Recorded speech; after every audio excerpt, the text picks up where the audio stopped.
आइए देखिए, सुनिए और समझिए अध्यात्म विज्ञान, नई दृष्टि, नई खोज।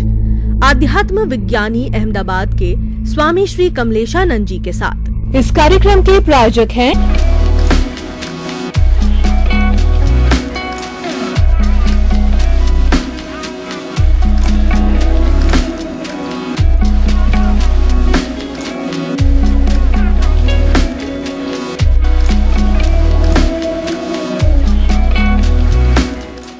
भाई और बहनों, दर्शकगण, श्रोतागण, मातृशक्ति को नमन। बड़ा आनंद आ रहा है, हम भाव विभोर हो रहे हैं, हमारा रोम रोम आनंद से पुलकित हो रहा है। हम आनंद के सागर में हिलोरे ले रहे हैं, आनंद की वर्षा में हमारी आत्मा झूल रही है। यानी जब हमको आत्म स्वभाव में रमण करने का चांस मिलता है, हमें सत्संग मिलती है, तब हमें आनंद की अनुभूति होती है, क्योंकि आनंद हमारी आत्मा का लक्षण है। उस आनंद की प्राप्ति कराने के लिए आज हमारे पुण्योदय के कारण हमारे बीच में स्वामी श्री कमलेशानंद जी, जो कि ज्ञानी हैं, ध्यानी हैं, और बचपन से ही आप जो है सनातन सत्य, कुदरत, कुदरती रचना और कुदरत के कानून को जो है जन जन तक पहुंचाने के लिए संकल्पित है। तो आप सभी की तरफ से स्वामी जी का बहुत बहुत हृदय की गहराइयों से प्रणाम, नमन। जय सच्चिदानंद। जय सच्चिदानंद। स्वामी जी, प्राय सभी धर्म दर्शनों ने अविद्या, अज्ञान, राग, द्वेष, मोह, पुण्य, पाप, इन सब चीज़ों को जो है वो मुक्ति के मार्ग में बाधक बताया है। अगर एक शब्द में बात करूं तो अज्ञानता मुक्ति के मार्ग में बाधक है। यह बात व्यक्ति जानता भी है कि मुझे अज्ञानता से दूर रहना चाहिए, परंतु क्या है कि इस माया में लुप्त हो जाता है। ये संसार कहिए, प्रकृति कहिए, मन वचन काया का जितना भी फोर्स कहिए, उसके अंदर लुप्त हो जाता है। तो कृपया अध्यात्म विज्ञान के माध्यम से ऐसा कोई नुस्खा, फॉर्मूला, सूत्र, प्रयोग आप बतावें कि हमको जो है अज्ञान को दूर करने के लिए, और अज्ञान दूर कैसे होता है ये भी थोड़ा बतावें, कि सतत जागृति बनी रहे, ऐसी कोई विधा बताइए। आपका बड़ा बहुत उपकार होगा स्वामी जी। जय सच्चिदानंद। प्रश्न के लिए धन्यवाद और सभी श्रोताओं को मेरा नमस्कार। बहुत बड़ी बात है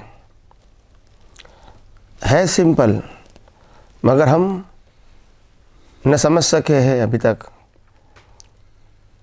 धर्मों के या शास्त्रों के माध्यम से, क्योंकि शास्त्र तो सभी व्यक्तियों के लिए लिखा गया है, बाल मंदिर से लेकर पीएचडी तक के लिए। और धर्मगुरु भी इसी प्रकार की बात करेंगे, उनको भी सामान्य व्यक्ति से लेकर विचारक व्यक्तियों को संभालना है, तो इसलिए उनको भी अलग अलग स्टेप पे, लेवल पे बात करनी पड़ेगी। और जब आम आदमी जो है वो थोड़ा कंफ्यूज हो जाता है, क्योंकि ये भी सही है, वो भी सही है, तो वो क्या समझेगा।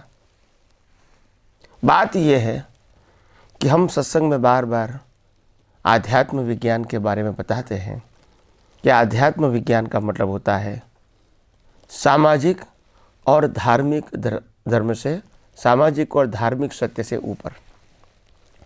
यानी जो सामाजिक और धार्मिक सत्य का जो लेवल ऑफ अंडरस्टैंडिंग है, विचारधारा है, उनमें सामाजिक जीवन अच्छा जिए एक विचारधारा है, धार्मिक जीवन अच्छा जिए एक विचारधारा है, उससे ऊपर ये आध्यात्म विज्ञान है।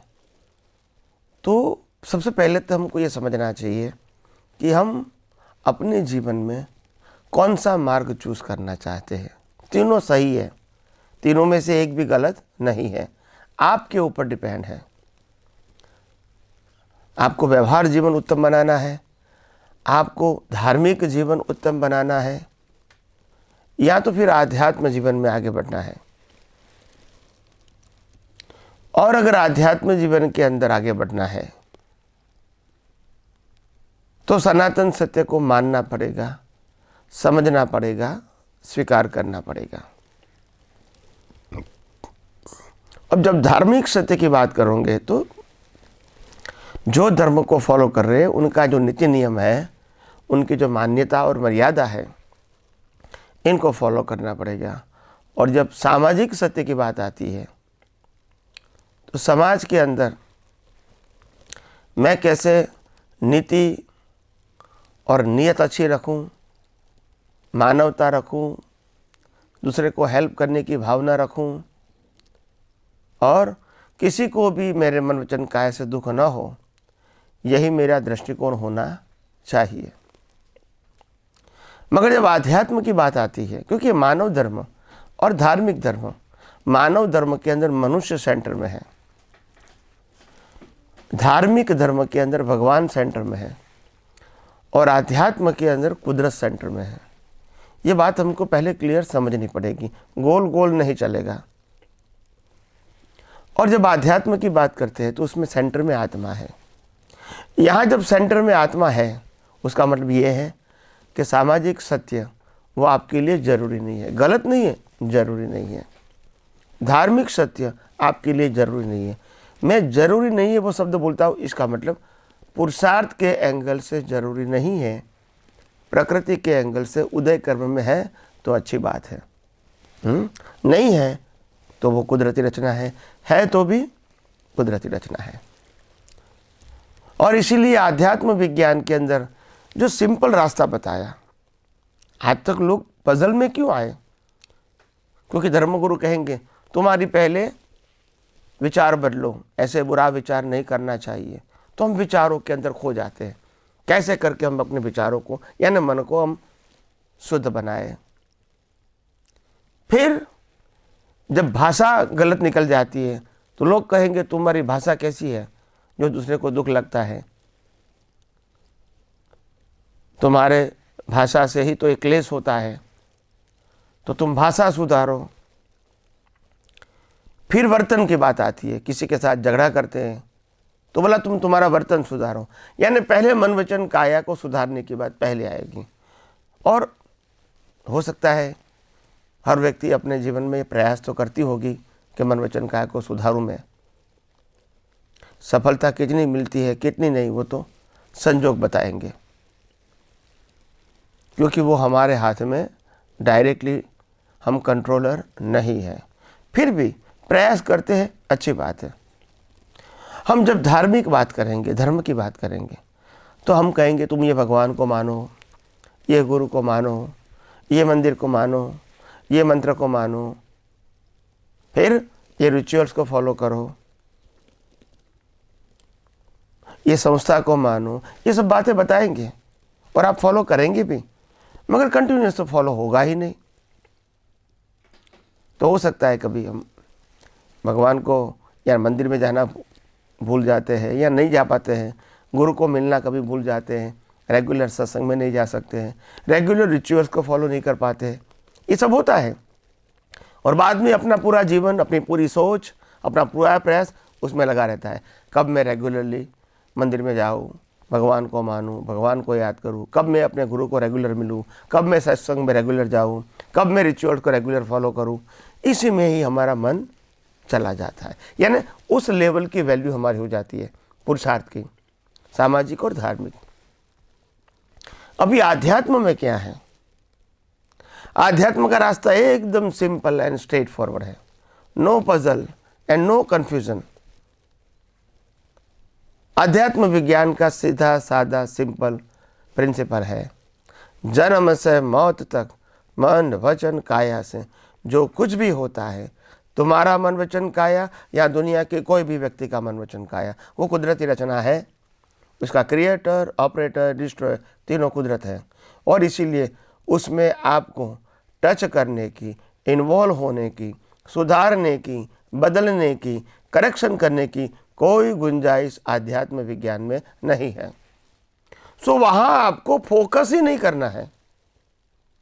जो सामाजिक और धार्मिक में जो बात में फोकस लगाया था आपने कितने अवतारों से, यहाँ आध्यात्म में फोकस ही नहीं करना है, क्योंकि क्रिएटर, ऑपरेटर, डिस्ट्रॉयर तीनों कुदरत। जब आप जब आप ऑपरेटर ही नहीं है तो how you can manage it by your self? It is compulsory. और दूसरी बात यह है कि आध्यात्म विज्ञान ने आप शरीर हो ही नहीं,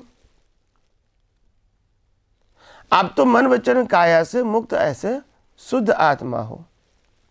यानी शरीर आपका सब्जेक्ट नहीं है, भगवान आपका सब्जेक्ट नहीं है, इसीलिए धर्म भी आपका सब्जेक्ट नहीं है, आत्मा आपका सब्जेक्ट है।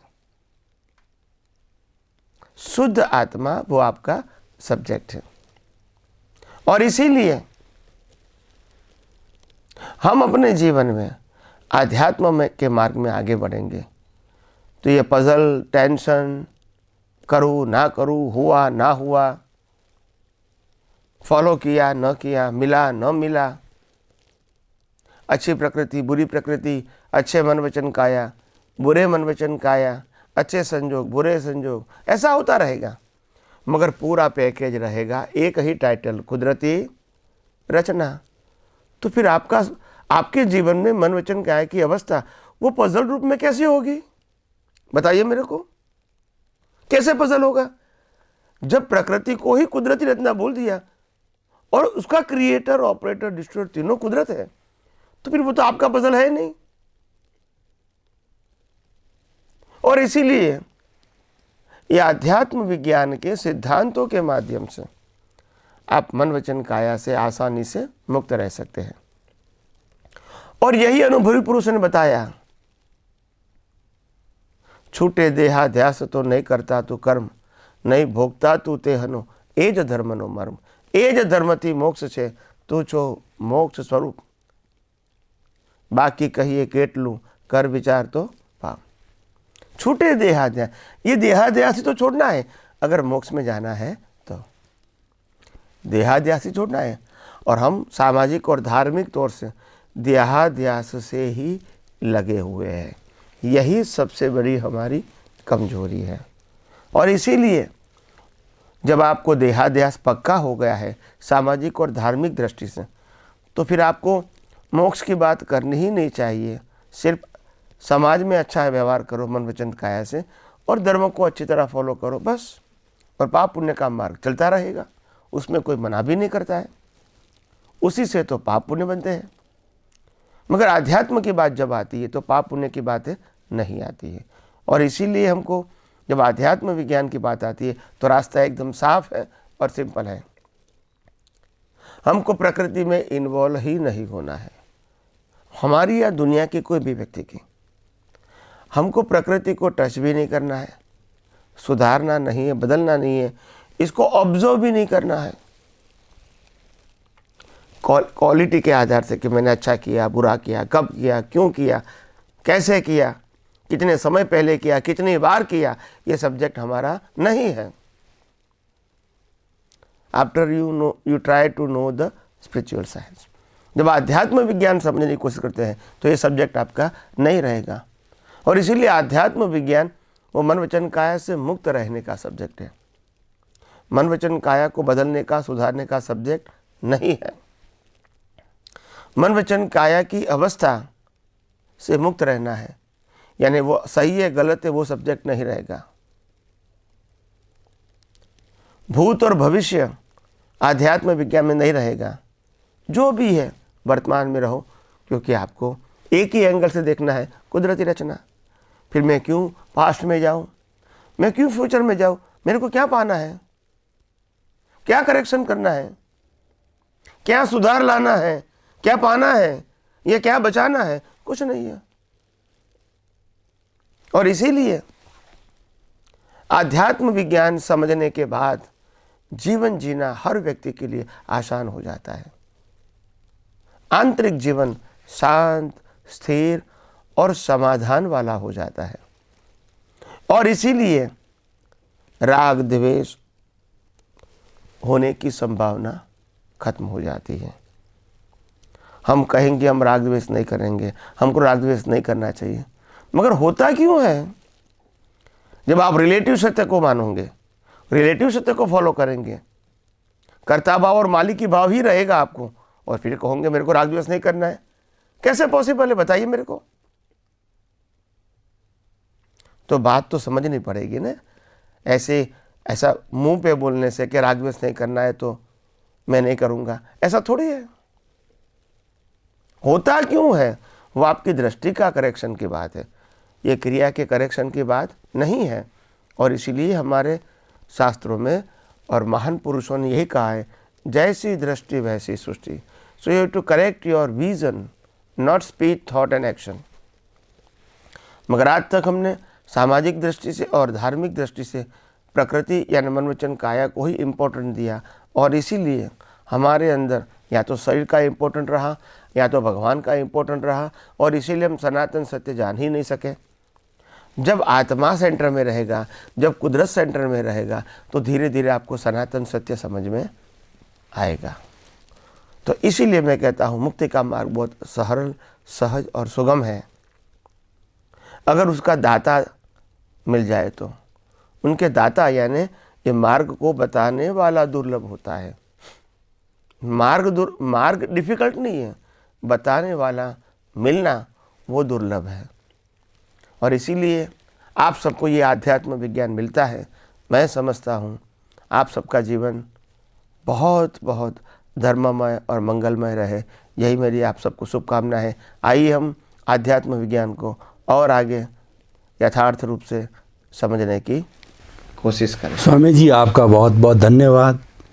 3 कैटेगरी, 3 श्रेणी आपने बताई, सामाजिकता, धार्मिकता और आध्यात्म विज्ञान। तीनों अपनी अपनी जगह ठीक है।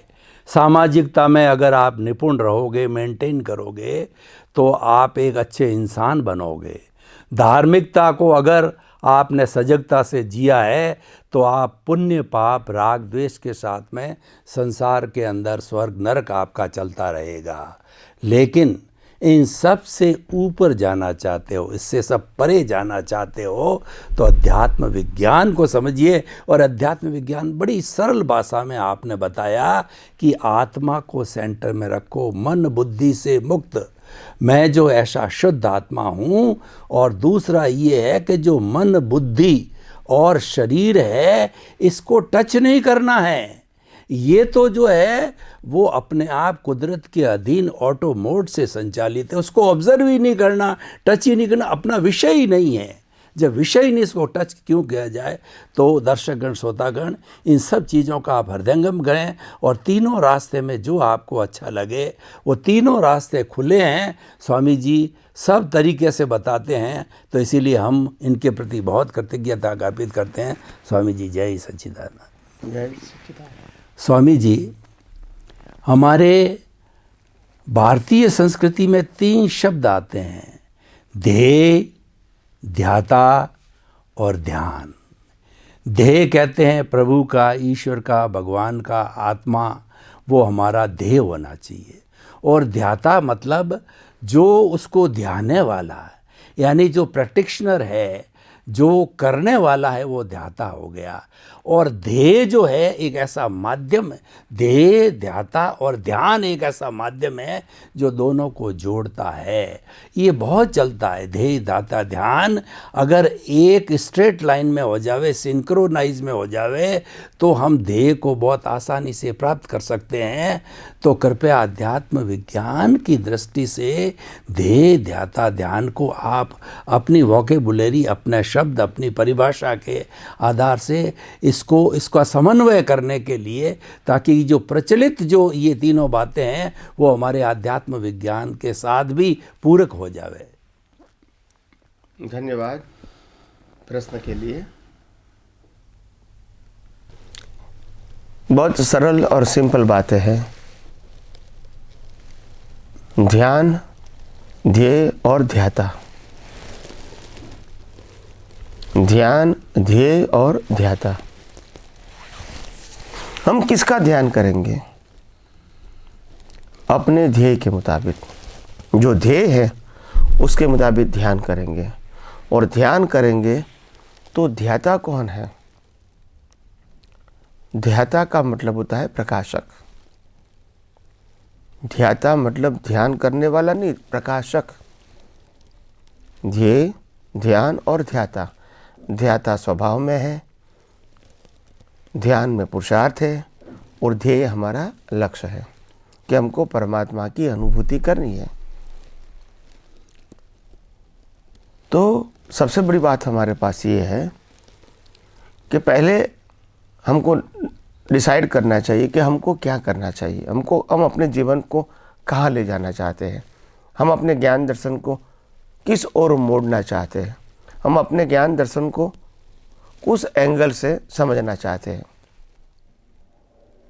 तो सबसे पहले ध्येय होना चाहिए, मैं अपने जीवन में आत्मा की अनुभूति करना चाहता हूँ और आत्मा की अनुभूति की ओर आगे बढ़ना चाहता हूँ, ये मेरा ध्येय है। तो हर बातों में ध्यान वही रहेगा कि मैं शुद्ध आत्मा हूँ। ये ध्यान, ये मेरा पुरुषार्थ है। और ध्याता का मतलब होता है जो शुद्धात्मा है वो ही तो प्रकाश है, उनकी प्रकाश में तो मैं पुरुषार्थ कर रहा हूं। ये ध्यान और ध्याता। तो कहने का मतलब है हम अपने जीवन में आत्मा को जब अपना गोल समझते हैं तो वो है, वो लाने का नहीं है, पाने का नहीं है, मगर इसको हमने लक्ष्य रखा और हम इसको उसके बारे में अनुभव करने के लिए पुरुषार्थ करते हैं। तो पुरुषार्थ करते हैं और पुरुषार्थ जो होता है वो उनकी हाजिरी में ही होता है। जैसे ज्ञेय, ज्ञान और ज्ञाता। तो ज्ञाता कौन है? मूल आत्मा। ज्ञेय क्या है? अवस्था का ज्ञान। उसका ज्ञान, अवस्था का ज्ञान जो ज्ञेय है उसका ज्ञाता है। तो कहने का मतलब होता है हर बातों में जो तीन पीसीस होता है, जैसे दृश्य, दृष्टि और दृष्टा। दृश्य का मतलब होता है जो देखता है वो। दृष्टि का मतलब होता है दृश्य को देखने वाला, और दृष्टा का मतलब होता है दृष्टि और दृश्य को प्रकाशित करने वाला। वो मूल आत्मा हो गया। ऐसे हमको हर बातों में यही समझना है कि तीन बातें हैं हमारे सबके लिए, दृष्टि यानी ध्येय, ध्यान और ध्याता। सबसे पहले हमारा ध्येय क्या है? आत्मा की अनुभूति। तो ध्यान क्या होना चाहिए? यही कि मैं हर समय मन वचन काया की कोई भी अवस्था है मैं तो शुद्ध आत्मा हूँ, और वो जब मैं पुरुषार्थ करता हूँ तो लक्ष्य में होना चाहिए कि ये प्रकाशक तो वही है, अज्ञान को प्रकाशित करने वाला, ज्ञान को प्रकाशित करने वाला, विज्ञान को प्रकाशित करने वाला, अवस्थाओं को प्रकाशित करने वाला, अपना ज्ञान दर्शन को प्रकाशित करने वाला, वो तो मूल आत्मा है। उनका स्वाभाविक स्व पर प्रकाशक है। वो कुछ करता नहीं है, प्रकाश देता है, मगर उनकी प्रकाश की हाजिरी के बिना आप कुछ कर भी नहीं सकते। You are totally blind. तो इसीलिए हमको हर बातों को सिद्धांत के रूप से समझनी पड़ेगी। आइए हम सब आध्यात्म विज्ञान को और आगे समझने की कोशिश करें। स्वामी जी, आपका बहुत बहुत धन्यवाद। आपने ध्येय, ध्याता और ध्यान की सुंदर व्याख्या की कि जो ध्येय है वो हमारा लक्ष्य है, और ध्यान जो है वो हमारा जो है सतत प्रक्रिया है, हमारी जागृति है, और ध्याता है प्रकाश देने वाला। उसी तरह से दृश्य, दृष्टा और जो द्रष्टव्य, तीनों बताया। और ऐसा हे गेर उपादेय भी होता है। ये सब मिलते जुलते टर्मोलॉजी है। इसका अर्थ यही है कि ये तीनों मिलकर के पूरक होते हैं। एक लक्ष्य होता है और एक लक्ष्य को पाने की प्रक्रिया होती है और एक लक्ष्य को प्रकाशित करने वाला होता है।